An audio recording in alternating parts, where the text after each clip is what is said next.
세계의 반응은 지금 세반지입니다. 얼마 전 G7 정상회의가 있었죠. G7이란 주요 7개국 모임으로 미국, 영국, 프랑스, 독일, 캐나다, 일본, 이탈리아 등 선진 7개국을 지칭하는 말입니다. 1973년 1차 오일 쇼크 때 대책을 마련하고자 모임에서 시작되었습니다. 이번 G7 회의에는 기존 회원국인 7개국 외에 초청국의 자격으로 호주, 남아공, 인도의 정상이 함께했으며 우리 대한민국도 초청을 받아 함께했습니다. 게다가 이번 G7 정상회의에서 영국 연방국을 제외하면 한국이 실질적으로 유일한 초청국이라는 평가를 받고 있는데요. 이로써 오늘날의 대한민국이 G7 회원국인 선진국들과 어깨를 나란히 하는 대열에 합류한 것을 전 세계에 보여주었습니다. 한국은 G7 회의가 이번이 처음이 아닙니다. 올해로 2년 연속 초대가 되어 이제는 정식으로 G8로까지 거론되고 있습니다. 심지어 우리나라는 G7 회원국 중 하나인 이탈리아의 GDP마저 추월했는데요. 한국은 코로나라는 세계적인 팬데믹 상황에서 OECD 회원국 중 경제성장률 1위를 기록할 정도로 급속도로 성장하고 있는 나라입니다. 이러한 성장을 바탕으로 한국의 위상이 날로 올라가고 있으며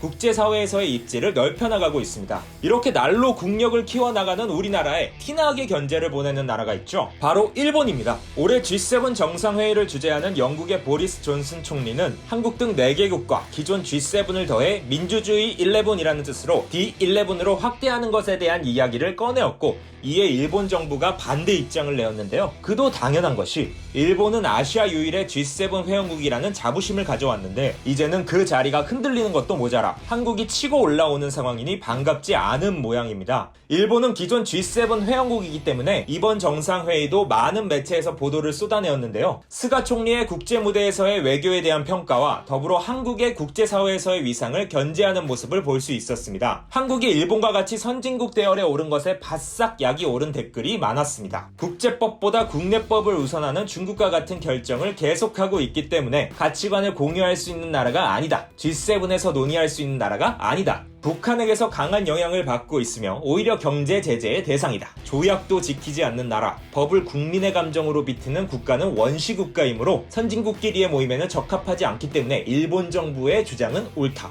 한국 정부가 민주주의를 표방하는 것은 이상하다. 일본과 분쟁 중인 영토 문제도 있고 G7에 들어갈 여지가 없다. CPTPP의 가입도 무리겠지만 한국과 가치관을 공유하는 국가는 일본이 아니라 중국이 아닌지. 반대하는 이유는 단순히 성숙한 민주주의 국가로 인정하지 않기 때문이다. 일본이 아시아 유일국의 지위를 잃는 것 따위 때문이 아니라 참가 요건으로는 민주주의와 법치주의의 성숙도가 매우 중요한데 그런 의미에서 한국은 낙제. 한국만은 결코 안 된다고 생각한다. 국가 간의 약속을 지키지 않는 나라니까. 한국은 중국의 정보를 흘리고 스파이화 될 수 있죠. 한국은 대중의 감정에 좌우되고 사법의 판단도 대중의 영향을 받는 민주주의라고 할까? 전혀 성숙한 민주주의가 아니고 국제법도 지키지 않는다. 약속을 지킬 수 없는 나라와 토론 같은 건 시간 낭비. 한국이 참여할 경우 일본은 아시아 유일의 G7이라는 지위를 잃는다. 그래서 반대하고 있는 게 아니야. K가 참여하면 고자질에 대고 본래의 의제에 대해 논의할 수 없게 혼란하게 만들면 안 되니까 반대하고 있어. 민주주의 국가라고는 하지만 분명히 국가 가치관도 다른 회원국과는 크게 다르다. 그래서 반대.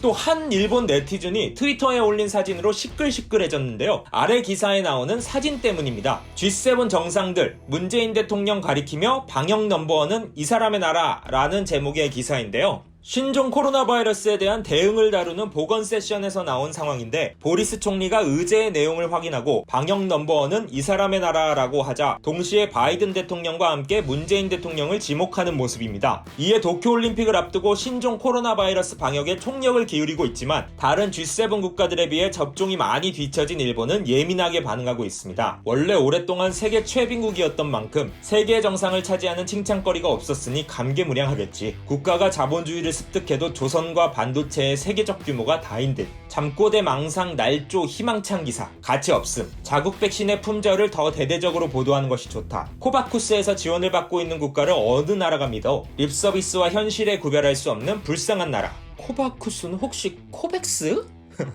한국은 그다지 칭찬할 수 있는 거리가 없기 때문에 유일하게 칭찬거리인 코로나의 유행으로 세계에서 높게 평가된 K방역이 화제가 된 것 같네요. 어떻게든 자국의 존재를 올리고 싶은 거지. 회의의 성과가 좋은 게 없기 때문에 보여줄 게 없었지만 이런 확실하지도 않은 장면을 자기들 좋을 대로 해석하다니 재밌네. 나는 대만이 가장 큰 전염병 예방국이라고 생각하는데 유럽 언론의 의견을 듣고 싶네. 가난한 나라니까 코백스에서 백신도 가져가고 선진국은 할 수 없는 일을 하는 용기가 있으니 진정 방역 넘버원이네. 아마도 일본은 발전된 한국의 지금을 받아들이지 못하고 자신들이 그려놓은 가상의 한국을 상상하고 있는 것 같네요. 지금처럼 변화를 인정하고 적응하지 않으면 도태되고 말 텐데 그날이 언제가 됐든 꼭 오길 응원하겠습니다. 오늘의 반응이 재밌었다면 구독과 좋아요 그리고 알림 설정까지 부탁드립니다. 감사합니다.